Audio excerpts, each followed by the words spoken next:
Καλησπέρα σε όλους. Βρισκόμαστε στο κατάστημα Tire Pro επί της Κωνσταντίνου Καραμαλή 145 στη Θεσσαλονίκη και σήμερα θα σας δείξουμε κάτι πάρα πολύ ενδιαφέρον που αφορά τη ζυγοστάθμιση των τροχών της μοτοσυκλέτας σας. Η ζυγοστάθμιση, η οποία είναι πάρα πολύ σημαντική σαν διαδικασία και αφορά ουσιαστικά σχεδόν όλα τα δίχτυα. Μείνετε μαζί μας, θα πούμε κάποια tips τα οποία σίγουρα θα σας φανούν χρήσιμα και κάποιες πληροφορίες οι οποίες δεν είναι γνωστές στο ευρύ κοινό. Ουσιαστικά η ζυγοστάθμιση τι είναι? Είναι η διαδικασία κατά την οποία ο μηχανικός, ο τεχνικός που τοποθετεί το νέο ελαστικό, ακόμη και το μεταχειρισμένο ελαστικό, ένα νέο ελαστικό τέλος πάντων, ο μηχανικός λοιπόν επιτυγχάνει ομοιόμορφη κατανομή βάρους στον τροχό. Ανάμεσα λοιπόν στον τροχό, στη ζάντα και το ελαστικό. Ανάλογα το συνεργείο στο οποίο θα τοποθετηθούν τα ελαστικά σας, θα δείτε ότι υπάρχουν γενικά δύο τύποι ζυγοστάθμισης. Στη μοτοσυκλέτα είναι λίγο πιο εξειδικευμένα τα πράγματα, καλώς ή κακώς, άρα χρειαζόμαστε κάτι πιο εξειδικευμένο σε μηχάνημα. Ή τέλος πάντων θα σας εξηγήσω λίγο αργότερα το τι πάει να πει αυτό. Τώρα, ανάλογα με το συνεργείο στο οποίο θα τοποθετήσετε τα ελαστικά σας, εννοείται πως θα πρέπει να έχει ζυγοστάθμιση, αλλά θα μπορούσε να έχει μία δυναμική, όπως έχουμε εδώ, δυναμική ζυγοστάθμιση λοιπόν, δείτε την λίγο, έχει κινητήρα, πρόγραμμα, τη ρυθμίζεις.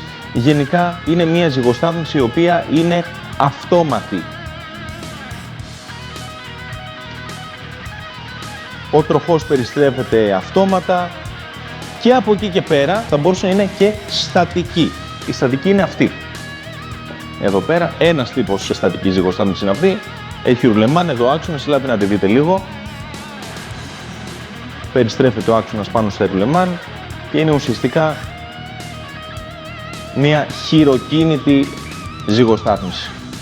Είτε η μία είτε η άλλη υπάρχει σε κάποιο κατάστημα, είμαστε καλυμμένοι. Η διαφορά τους, για να μην παρεξηγήσετε την στατική ζυγοστάθμιση, η διαφορά τους λοιπόν είναι ο χρόνος ζυγοστάθμισης. Με τη δυναμική, με την αυτόματη, η ζυγοστάθμιση διαρκεί περίπου 1 λεπτό. Ενώ με την στατική μπορεί να πάρει και 3 και 4 και 5 και 10 λεπτά σε κάποιες περιπτώσεις, όταν ο τεχνίτης ο οποίος έχει αναλάβει την ζυγοστάθμιση ίσως δεν είναι τόσο έμπειρος. Άρα τα συνεργεία εννοείται πως θα προτιμήσουν την δυναμική ζυγοστάθμιση και ιδίως αυτά που έχουν πάρα πολλή δουλειά. Η άλλη διαφορά είναι στο πιάσιμο του τροχού. Στην μοτοσυκλέτα, δυστυχώς ή ευτυχώς, έχουμε κάποιες ζάντες οι οποίες έχουν ενσωματωμένα ρουλεμάν μέσα στην ζάντα, ενώ υπάρχουν και κάποιες άλλες ζάντες, π.χ. στα σκούτερ, στα περισσότερα σκούτερ, ο πίσω τροχός δεν έχει ρουλεμάν. Τι θα πει αυτό? Ότι θέλουμε ειδικά εργαλεία, ακόμη και στη δυναμική, τα οποία πιάνουν τον τροχό πάνω στη ζυγοστάθμιση. Σταθεροποιούν τον τροχό πάνω στη ζυγοστάθμιση. Αν λοιπόν δεν υπάρχουν αυτά τα εξειδικευμένα εργαλεία, δεν γίνεται ζυγοστάθμιση. Μπορείτε λοιπόν να μπείτε σε ένα κατάστημα καινούριο, σε ένα κατάστημα εξειδικευμένο, σε οτιδήποτε και να μην έχει για τη δυναμική ζυγοστάθμιση το επιπλέον έξτρα εργαλείο με το οποίο ζυγίζεις τους τροχούς χωρίς ρουλεμάν. Σε συγκεκριμένη ζυγοστάθμιση, ας πούμε,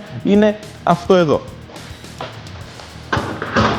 Είναι ένα ειδικό εργαλείο το οποίο έχει ενσωματωμένα ρουλεμάν και το οποίο τι κάνει? Ζυγίζει τους τροχούς χωρίς ρουλεμάν.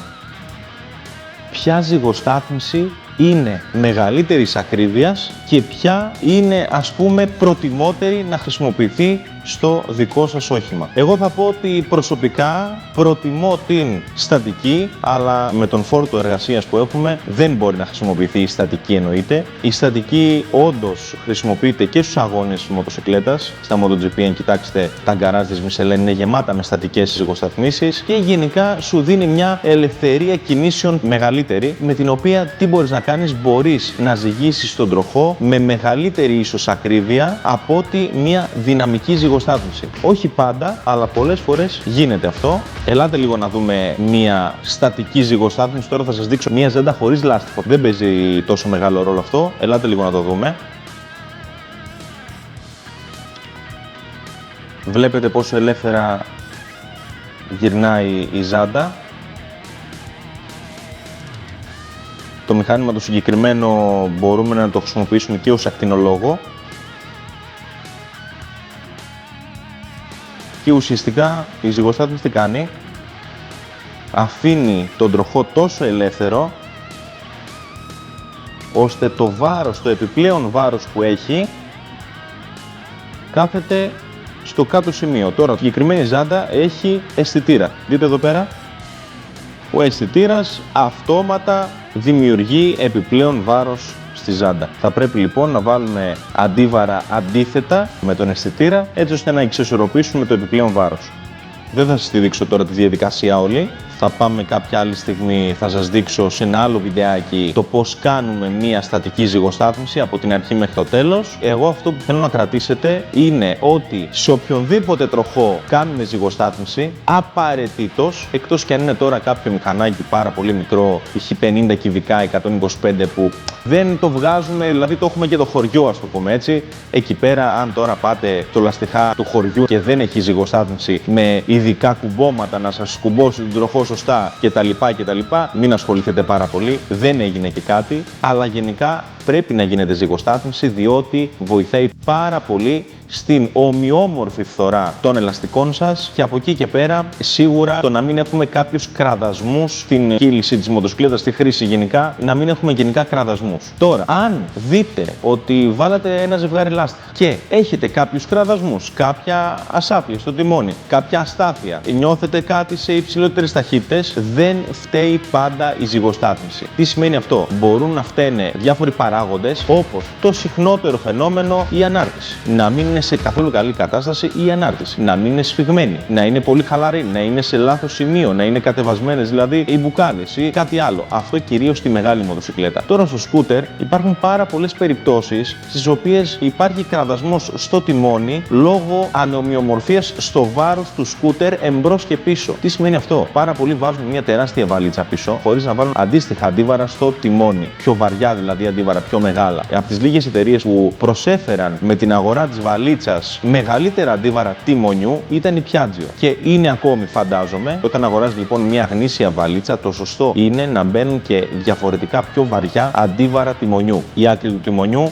δεξιά και αριστερά λοιπόν, εκείνα τα μαύρα που βλέπετε ή τα σημαίνια, αλλάζουν και μπαίνουν πιο βαριά. Άρα στο σκούτερ κοιτάμε και αυτό. Βγάζουμε τη βαλίτσα να δούμε αν προέρχεται ο κραδασμός από τη βαλίτσα. Και επίσης ένας άλλος παράγοντας πολύ συνηθισμένος είναι η ψηλή ζελατίνα, το ψηλό τζάμι, το ψηλό παρντίζ. Αυτό το συναντάμε και στα σκούτερ και στα μεγάλα ονόφ. Γενικά υπάρχει ένα θέμα με τις ζελατίνες, με τα παρντίζ. Θέλω να γνωρίζετε ότι υπάρχουν τουλάχιστον 3 παράγοντες εκτός της ζυγοστάθμισης, οι οποίοι επηρεάζουν την ομαλή κίνηση του ελαστικού, του τροχού σας. Προσέξτε αυτούς τους 3 παράγοντες, όπως σας είπα. Αφαιρέστε τη βαλίτσα, βάλτε λίγο μεγαλύτερα αντίβαρα, κάντε 2-3 πραγματάκια και μην τα ρίχνετε όλα στο ελαστικό. Συνήθως δεν έχουμε προβλήματα με τη ζυγοστάθμιση των τροχών, διότι τα ελαστικά από το εργοστάσιο, τα επώνυμα τουλάχιστον, έρχονται ήδη ζυγοσταθμισμένα. Δηλαδή, αυτό που κάνουμε εμείς, το να βάλουμε 10, 15, 20 και σε κάποιες περιπτώσεις λίγο περισσότερα αντίβαρα στους τροχούς, δεν επηρεάζει τόσο πολύ τη ζυγοστάθμιση των ελαστικών, διότι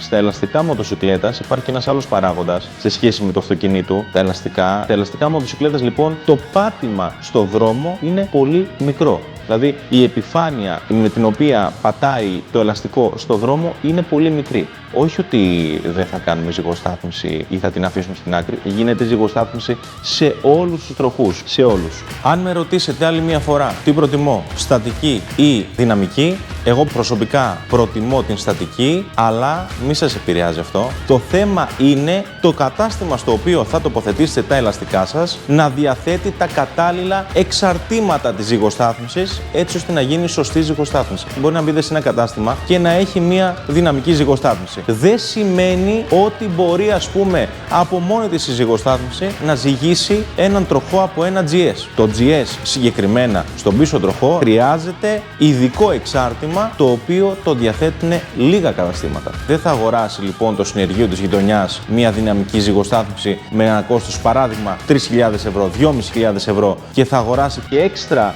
10 εξαρτήματα τα οποία θα του βγούνε άλλα τόσα.